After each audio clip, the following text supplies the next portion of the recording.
Bon, c'était inévitable, je crois qu'il faut qu'on parle de Playboi Carti.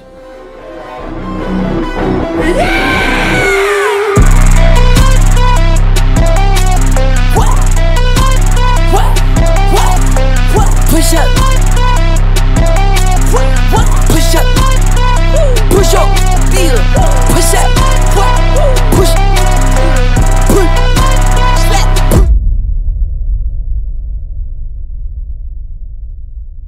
On est le 24 décembre, et malgré toute la hype qui est en train de monter, a priori toujours pas de nouvel album de Carti pour faire écho à Hollow the Red sorti à la même date 3 ans plus tôt. Alors je me suis dit au cas où que j'allais vous offrir un petit cadeau de Noël. Une vidéo qui en consolera certains d'ici une probable sortie en janvier, et qui fera découvrir aux autres l'importance gigantesque de Playboi Carti pour la musique. J'y croyais pas, mais en sortant de ma bulle, je me suis rendu compte qu'il y avait énormément de gens qui avaient pas pris le temps de creuser son œuvre, ou qui ont presque aucune idée de ce à quoi ressemble sa musique. Des infidèles quoi. Non bon, plus sérieusement, trêve de bavardage, retraçons ensemble le parcours de ce que j'estime être le dernier artiste culte de l'industrie, et pardonnez-moi, l'objectivité risque d'être un petit peu moins de la partie aujourd'hui.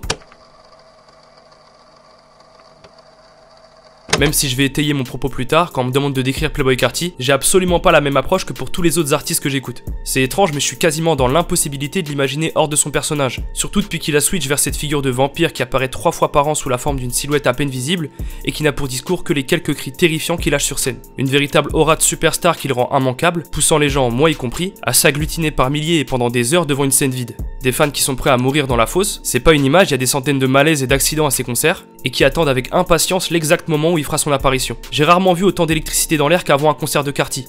Pourtant j'en ai fait des centaines de tout style et de toute taille, et quand ça commence, je peux vous assurer que ça va au-delà de toutes les espérances de la foule. Il sort de nulle part et se contorsionne comme s'il était possédé par son art, et croyez-moi ou non, il fait vibrer son public avec la même intensité sans pour autant prononcer un seul mot, dans une sorte de cacophonie cauchemardesque rythmée par les guitaristes qui l'accompagnent sur chaque date.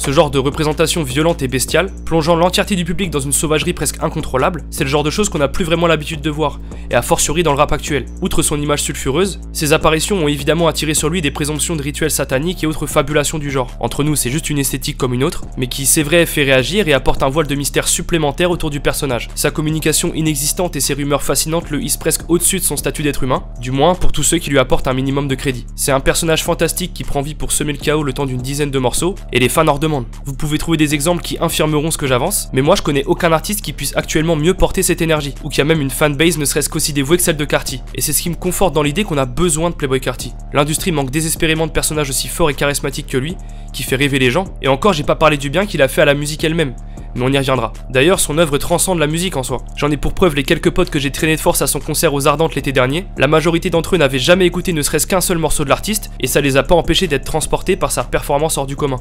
C'est une icône de la musique comme on n'en fait plus, et comme on en fera certainement plus beaucoup dans les années à venir. Une légende vivante à laquelle je devais au plus vite rendre hommage, pour le remercier de tout ce qu'il a apporté à l'industrie. Mais du coup, c'est bon, allons-y. D'où sort cet artiste incroyable? Playboi Carti, de son vrai nom Jordan Carter, on l'a dit, c'est une figure unique de l'industrie musicale moderne.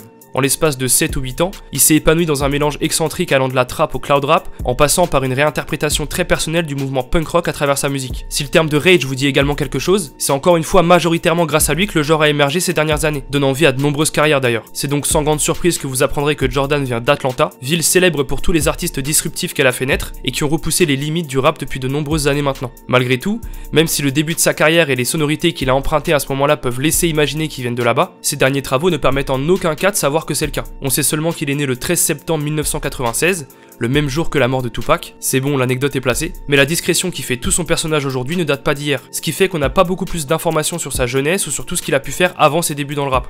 Il a grandi à Riverdale, un quartier criminogène d'Atlanta, dans un quotidien bercé par la musique, la drogue et le basketball. Et la seule histoire un peu intéressante que j'ai pu trouver, c'est celle du moment où il a réalisé qu'il devait prendre la musique au sérieux, et qu'il avait peut-être un avenir là-dedans. Alors qu'il sortait quelques morceaux sur SoundCloud de temps à autre, de manière totalement anecdotique à l'époque du lycée, il travaillait comme vendeur dans un H&M pour se faire un peu d'argent. C'était une façon pour lui de se rapprocher un tant soit peu d'un autre milieu qu'il passionne, la mode. Un jour, un de ses clients est venu à sa rencontre pour lui dire qu'il adorait ses mixtapes, et qu'il attendait impatiemment la suite. Son projet le plus abouti à l'époque c'était Young Misfits, et ça sonnait comme ça.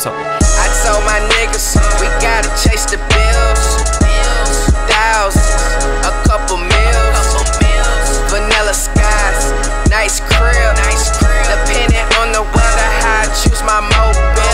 franchement, quand on entend ça, le client avait plutôt raison. On sent vraiment le potentiel de Jordan, qui s'appelait Sir Cartier à l'époque, on remarque les prémices de sa musique avec la fameuse utilisation des adlibs qui l'ont rendu célèbre, et j'aurais été tout aussi curieux d'assister à son évolution si j'avais eu la chance d'écouter ses premiers projets. Cette remarque anodine a donc poussé Jordan à quitter son job de vendeur 3 jours plus tard, décidant qu'il allait enfin poursuivre son rêve de devenir un artiste accompli. Donc je sais pas qui t'es mec, mais merci 1000 fois, parce que sans toi on aurait peut-être jamais eu le Playboi Carti qu'on connaît aujourd'hui. Ses premiers essais musicaux étaient beaucoup plus centrés sur les textes, du moins par rapport à ses travaux actuels, soyons mesurés, et il faisait déjà d'excellents choix au niveau des productions. Il avait l'oreille musicale, c'est indéniable. Sur certains morceaux il était clairement en avance sur son temps, et ses fameux textes portaient déjà la marque de son personnage futur, avec des phases où il parlait de vivre dans un cimetière ou de se faire sucer par des zombie girls, des trucs un peu sordides comme ça.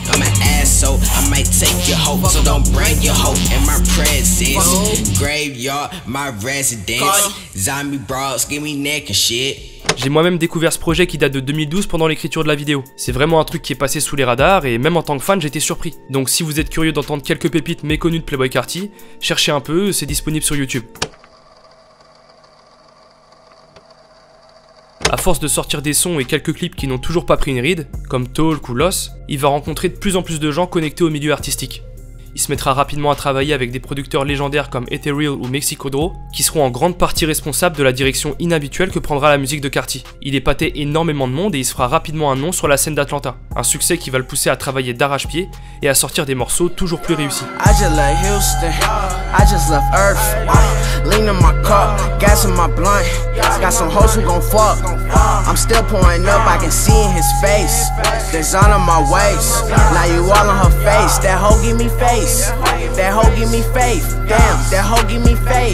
Suite à ce début prometteur, et pour embrasser pleinement sa nouvelle vie 100% dédiée à la musique, il a rapidement décidé de bouger à New York, là où, comme vous pouvez vous en douter, énormément de choses se passaient à l'époque. Personnellement, la première fois que j'ai entendu parler de Playboi Carti, c'était à ce moment-là, à peu près en même temps que tout le monde, à l'époque de Broke Boy en 2015, un titre qui avait littéralement explosé sur SoundCloud, faisant de lui une figure majeure de la plateforme et de cette période bénie dont je vous rabâche les oreilles à toutes les vidéos.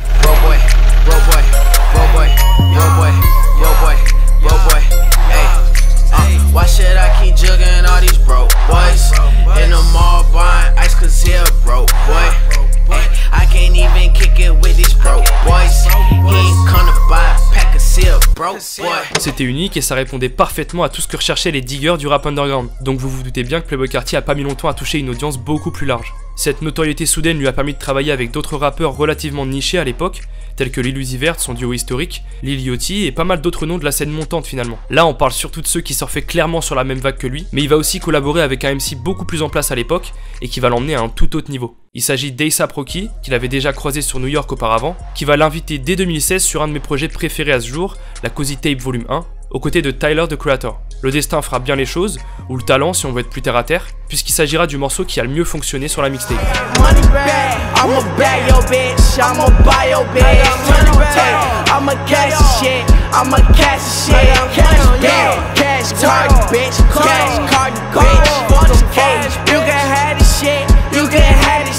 Ce succès poussera Rocky à signer au plus vite Playboi Carti sur son label Hog, ce qui lui permettra de mieux maîtriser son image et d'entretenir encore plus la figure mystérieuse de son personnage. Cela dit, le fait de ne pas se montrer, de ne pas sortir fréquemment des morceaux ou de ne pas donner d'interview du tout, ça va le cantonner longtemps à des groupes assez restreints d'auditeurs. Il va pas dépasser SoundCloud tout de suite, mais ça lui permettra de travailler sur une musique qui lui ressemble vraiment et d'attirer l'attention avec une stratégie d'absence qui plaira énormément aux réseaux sociaux.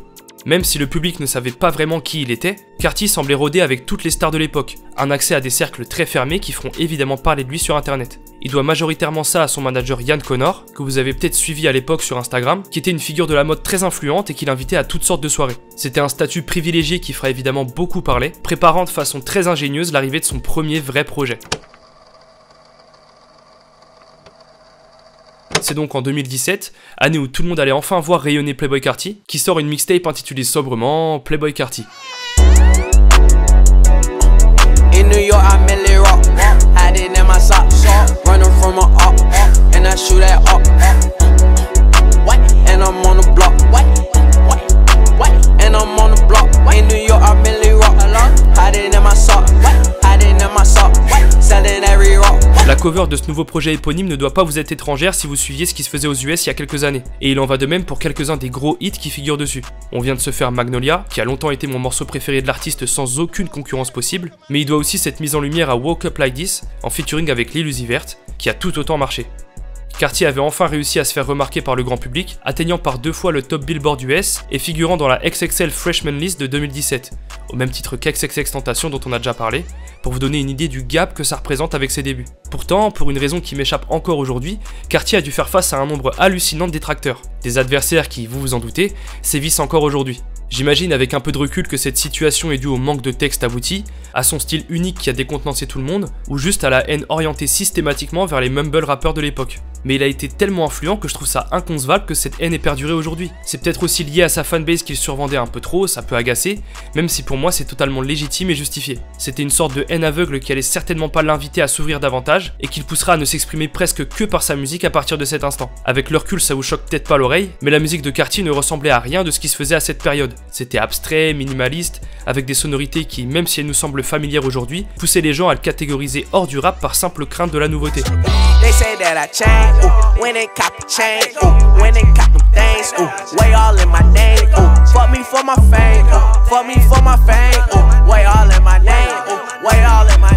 Un schéma de rejet qui se répète dans mes vidéos, mais les génies sont toujours pris pour des fous jusqu'à ce qu'on les comprenne, non? Cela dit, il y avait presque autant de gens qui le détestaient que de fans prêts à se battre corps et âme pour défendre sa musique, et un véritable fanatisme commençait à apparaître au sein de son auditoire. Vraiment, c'était une véritable secte et ça fait flipper parfois. On se retrouve alors avec des mélodies catchy et flottantes sublimées par un travail de la forme plus important que le fond, représentant finalement l'évolution naturelle du rap sans même qu'on s'en rende compte à l'époque. Et la mixtape éponyme Playboi Carti est selon moi l'une des étapes phares de cette évolution. Un projet reçu avec beaucoup de réticence, qui lui a même valu d'être qualifié d'album instrumental par ses adversaires. Pourtant, pour moi, c'est presque un classique. Chaque morceau apporte sa couleur et ses qualités, et qualifier l'album d'instrumental, au contraire, c'est plutôt un compliment. Ça prouve que l'artiste a réussi à ne faire qu'un avec les sonorités nouvelles qu'il met en avant, associant parfaitement la voix avec la prod, ce qui n'était pas forcément chose aisée à l'époque.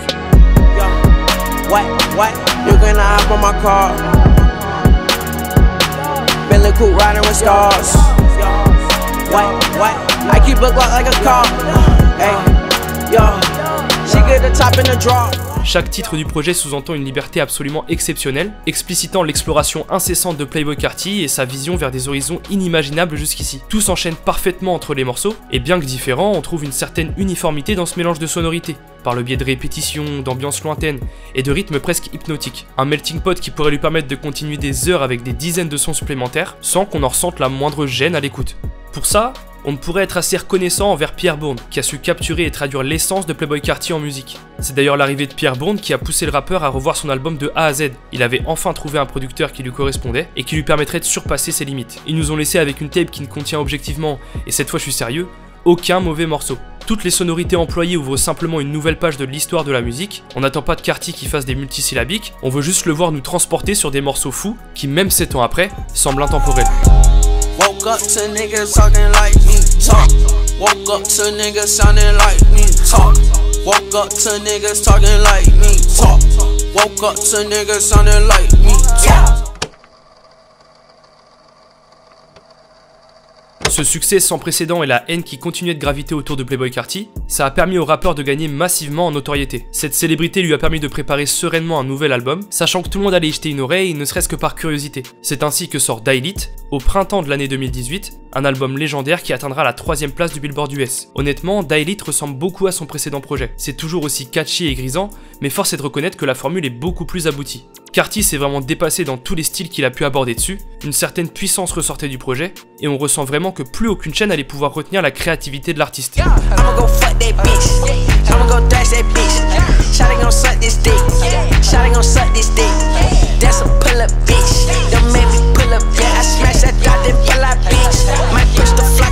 C'est là que j'ai su que la secte de Carti n'était pas si loin de la vérité. En vrai, il y a qu'à voir le nombre d'artistes majeurs en featuring sur le projet. Ça va de Skepta à Young Thug, de Chief Keef à Travis Scott, en passant même par Nicki Minaj, et j'en passe beaucoup. Eux-mêmes, ils avaient compris que ce mec c'était le futur. Ça a donné lieu à des morceaux exceptionnels qui m'ont définitivement fait tomber en amour avec sa musique. Je pense notamment à R.I.P. Fredo, qui est pas loin d'être mon morceau préféré du projet, et soyons honnêtes, de toute sa discographie.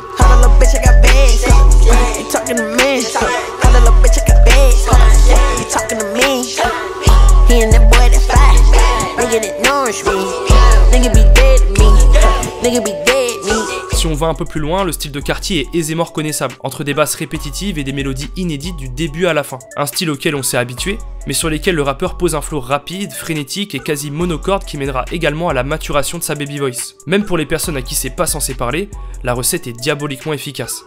Cette immersion dans les rêveries et les folies créatives de l'artiste est d'autant plus visible sur les instrus délirantes de Fell in Love, No Time ou Foreign, mais également sur les gimmicks entêtantes Pull Up ou Choppa Won't Miss, qui se hissent selon moi dans les plus grandes réussites du projet.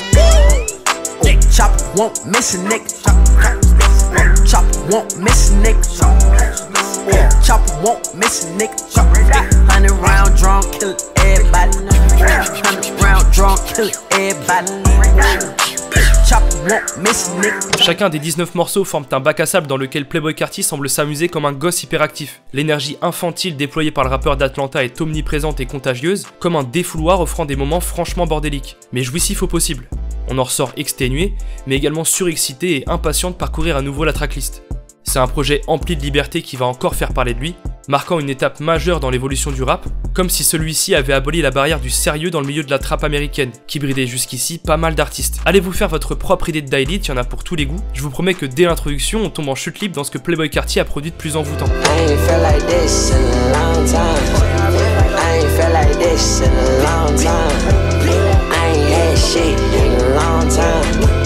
Just to feel like this, it took a long time, yeah. Just to feel like this, it took a long time, yeah. Just to look like this, it took a long time, yeah. Just to look like this, it took a long time, yeah.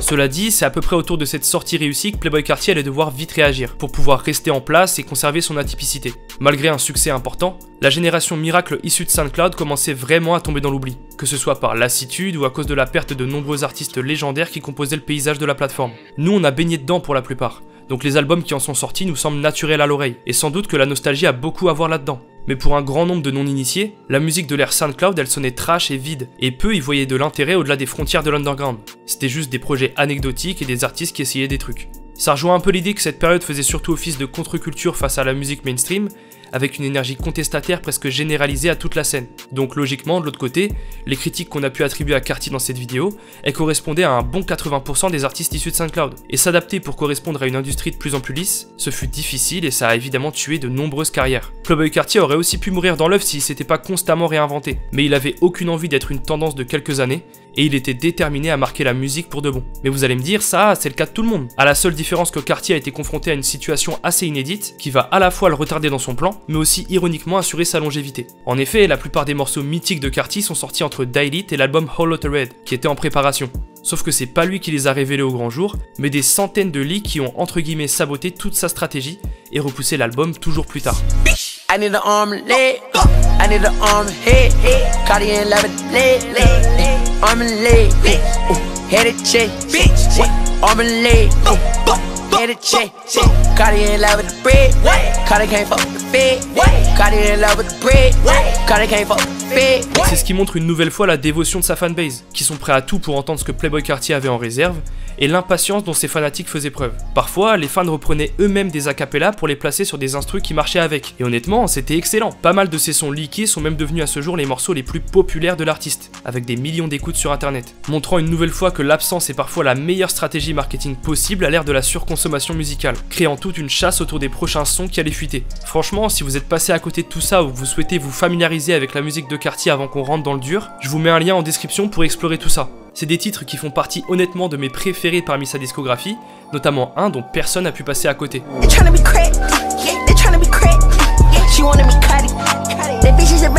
Pendant cette période, on voit qu'il passe par d'innombrables styles sans même sortir un morceau officiellement. On assistait évidemment à l'évolution physique de son personnage sur scène, mais musicalement, à cause des leaks, il a été contraint de revoir en permanence sa copie pour son prochain album. C'est en partie ce pourquoi Hollow the Red est sorti en 2020, près de 3 ans après son dernier projet. Ce qui est encore plus surprenant, c'est que la plupart des morceaux qui sont parvenus à nos oreilles ont une atmosphère légère, abstraite et mélodieuse, qui correspondait parfaitement à l'idée qu'on avait de la musique de Carti. Là où Hollow the Red allait complètement renverser cette idée reçue. Mais en même temps, on voyait un peu le truc arriver, notamment sur l'utilisation exacerbée de sa baby voice sur les rares couplets où il est apparu à cette période. Le mec devenait de plus en plus singulier et insolite, et ça a continué à attiser l'impatience du public.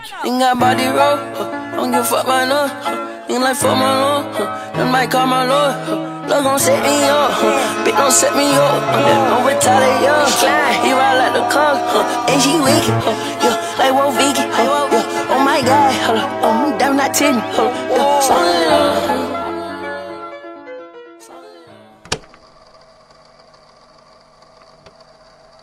Dans cette même lignée, je peux pas passer à côté du clip At Me, qui a fait l'effet d'un séisme sur la scène rap internationale. Non seulement car il s'agissait du premier morceau officiel de Playboi Carti sorti depuis 2 ans, d'un visuel inespéré par sa fanbase depuis qu'il avait pratiquement disparu de la circulation, mais surtout parce qu'il annonçait enfin que Hollowtoo Red était proche. Bon, au final on l'aura eu 8 mois plus tard, mais c'est rien ça, on a l'habitude, on prend.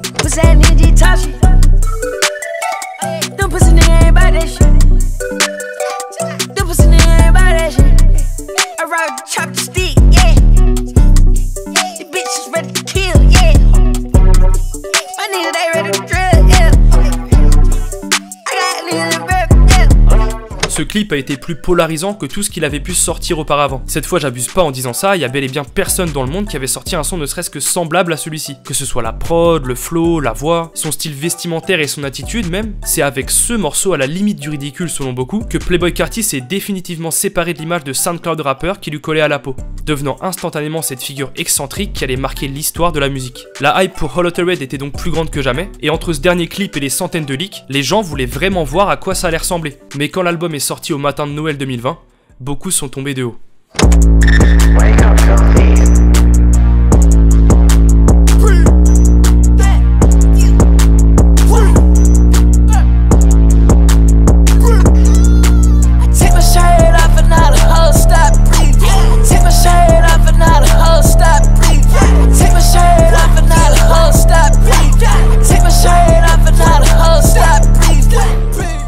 Vous l'entendez ? Hollowtoo Red avait rien, mais alors rien à voir avec ce que les gens attendaient de lui. C'était sombre, brutal, minimaliste, avec une agressivité qui dénotait totalement des mélodies flottantes qu'on avait entendues à travers tous les leaks précédents. En plus de ça, même si on l'avait vu se développer à travers les rares apparitions de Carti sur scène, il y a une esthétique gothique fantasmée qui vient prendre totalement le pas sur l'artiste, qui se qualifiera lui-même de vampire à partir de là d'ailleurs. Vous vous en doutez, un tel revirement de personnalité tant dans l'imagerie que dans la musique, ça a pas plu à la majorité de son public, et ça a donné encore plus de grain à moudre à ceux qui crachaient allègrement sur Carti depuis des années. Les gens qui sont tombés dessus ont majoritairement conclu qu'il s'agissait d'un album à peine terminé, fait à la va-vite pour se débarrasser de cette période de leak incessant qui l'empêchait de bosser. Mais c'est une grave erreur, le projet a été pensé tel quel pour plein de raisons, avec une DA extrêmement aboutie, et c'est quelque chose que le grand public commence à peine à comprendre aujourd'hui. Heureusement, Hollowtoo Red va se démocratiser les années suivantes, et je suis peut-être un gros matrixé, mais même si ça a demandé quelques écoutes, moi j'ai adoré l'album dès sa sortie.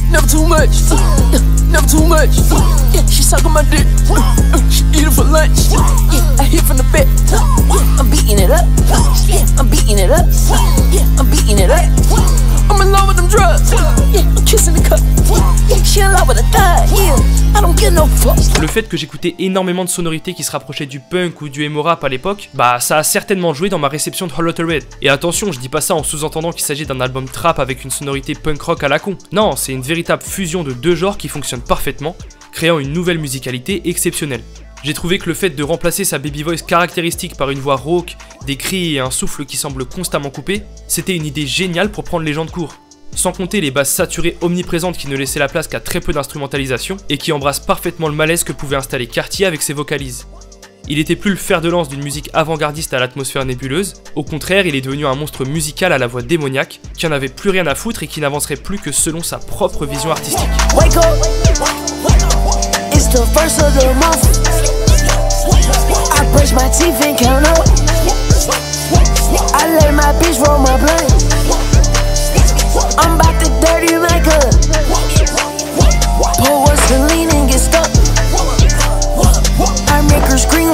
Cela étant dit, et au regard de ce que j'expliquais sur l'importance de se réinventer, c'est exactement ce dont avait besoin Carti pour rester dans la tête des gens. Malgré toutes les critiques que l'album recevait, et elles étaient nombreuses, croyez-moi, Hollowtoo Red s'est instantanément placé à la première place du Billboard US. En même temps, si j'avais vu autant de tweets incendier un artiste que je connaissais pas, je serais aussi allé jeter un œil par curiosité, ne serait-ce que pour voir si c'était légitime. Le temps faisant son travail, beaucoup de gens se sont rendus compte qu'on n'était pas du tout en face d'une œuvre inachevée. L'ovni qu'avait balancé Carti commençait à faire sens dans l'esprit du public, les gens commençaient à apprécier toute l'inventivité de l'artiste, et Hollowtoo Red est devenu un véritable phénomène qui allait impacter toute l'industrie musicale. Ce revirement de situation qui a fait basculer la vie populaire, c'est certainement lié aux représentations scéniques de l'album. Des shows hors normes qui ont permis à Playboi Carti de transmettre toute l'énergie qu'il avait voulu partager en créant ce chef-d'œuvre quelques mois plus tôt.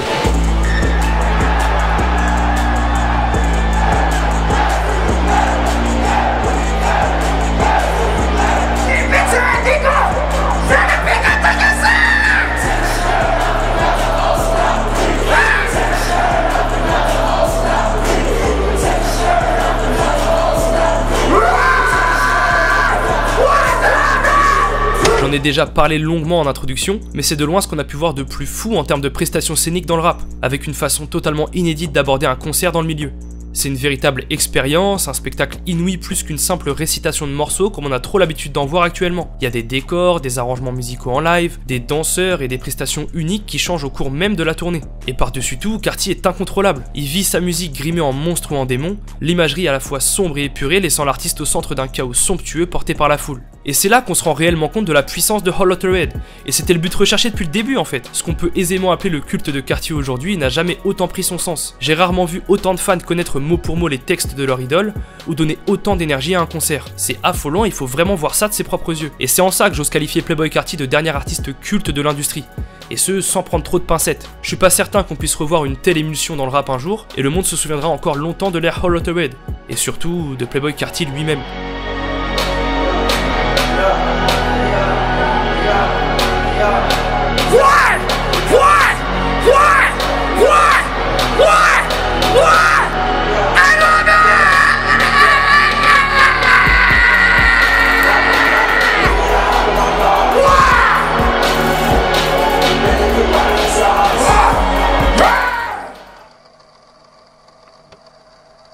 Aujourd'hui, tout se joue sur le marketing et les stratégies de communication sans prêter vraiment attention à la valeur organique de la musique. C'est un peu pessimiste comme vision, mais cet aspect est définitivement passé au centre de la scène rap. Et c'est l'une des premières raisons pour lesquelles je me suis rapidement écarté des têtes d'affiche pour me tourner vers des artistes qui font de la musique pour la musique.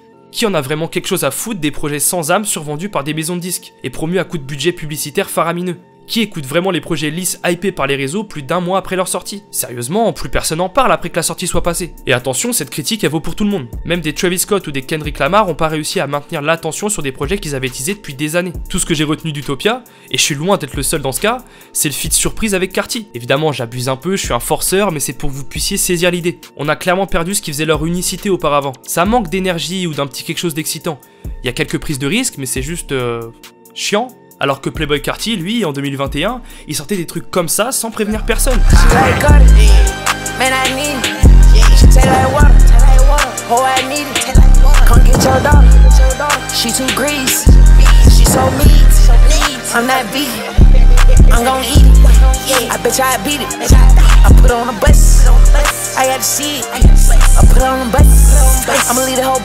On est d'accord, on passe du tout au tout avec le reste de l'industrie musicale. Les images parlent d'elles-mêmes et les chiffres le confirment. L'excitation n'est jamais aussi haute que quand Playboi Carti apparaît. Et ça, c'est peut-être dû à sa fanbase complètement illuminée, mais au pire des cas, on l'a vu avec Hol Lotta Red, une proposition originale, ça poussera au débat et à l'échange, apportant implicitement son lot d'évolution sans qu'on s'en aperçoive. Je veux pas faire le contestataire et pousser les artistes à changer totalement leur DA comme Playboi Carti a pu le faire, mais se dépasser un peu plus et prendre quelques risques, ça ferait du bien à l'industrie musicale actuelle. Surtout quand t'es en position de le faire. Les gens sont passionnés à propos de Carti. Il y a un mouvement qui se crée autour de lui et c'est ce qui fait vivre, véritablement vivre la musique, en regroupant les gens autour de quelque chose qui compte vraiment pour eux. Si les gens sont aussi subjectifs quand ils défendent Playboi Carti, c'est parce que pour la plupart, c'est un des seuls artistes qui a réussi à ranimer la passion chez des passionnés. C'est pas plus compliqué que ça et c'est pourtant si rare. Quoi qu'il sorte, les gens seront attentifs, parce qu'ils savent pertinemment que ce sera révolutionnaire, qu'on l'aime ou non. Et je suis persuadé que c'est un des rares artistes dont on se souviendra dans 20, 30, 50 ou même 100 ans, qui sait. Et je peux comprendre pourquoi les gens l'aiment pas. J'ai pas forcément de problème avec ça. Mais faut avouer que l'impact de Carti est monstrueux, dans le sens où c'est pas une simple anomalie touchée par la grâce de la créativité. C'est un tout nouveau genre qui s'est illustré devant nos yeux, montrant à tout le monde qu'il était possible de réussir en se dégageant des sonorités ennuyeuses qui monopolisent l'industrie. Le message semble d'ailleurs avoir été reçu par de nombreux artistes, comme Ken Carson ou Destroy Lonely, qui ont rejoint la nouvelle couleur musicale apportée par Carti.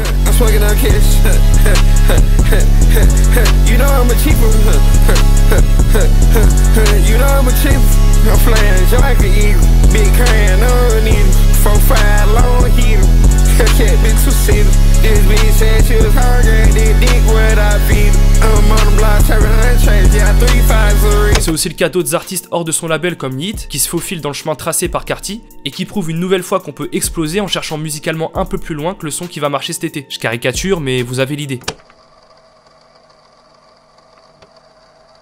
Avant de m'attirer les foudres des commentaires, je vais arrêter de m'étaler sur l'impact de Playboi Carti. J'en avais déjà parlé avec Younglin, mais l'expérimentation est plutôt désencouragée aujourd'hui. Et c'est un grand soulagement de voir qu'il reste encore au moins un artiste prêt à se jeter dans la fosse au lion pour se soulever contre ça. La suite arrive d'ailleurs très prochainement, Playboi Carti a annoncé son nouvel album pour 2024. Il y a quelques clips sympas qui sont sortis et j'espère sincèrement qu'il sera à la hauteur de ce qu'il a pu nous offrir jusqu'ici. Je suis persuadé que Playboi Carti ne fera jamais l'unanimité. Son nouvel album ne fera sans doute pas exception, mais tous les artistes qui ont pris des risques et dont on se souvient réellement ont toujours traversé des périodes d'incompréhension. Le fait est qu'on se rappelle encore d'eux aujourd'hui, et Playboi Carti fait incontestablement partie de cette catégorie. En appelant vraisemblablement son nouvel album Music, il ne laisse sous-entendre aucun critère ou style musical prédéfini. Personne ne pourra le mettre dans une case ou dire qu'il n'a pas respecté certains codes, puisqu'on s'attend à rien, ou plutôt à tout. C'est juste de la musique, sa musique, et c'est tout ce qu'on veut. 2024, music.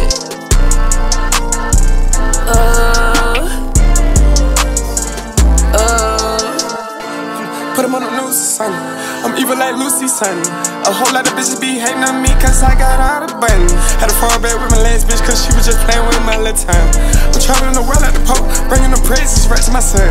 Shawty, you gotta be canceled, you make me feel some tight way. And no, I can't be canceled cause you feel some tight way. I'm in the leg, 100 leg. I'ma keep killing these hoes, I'm fucking on my man.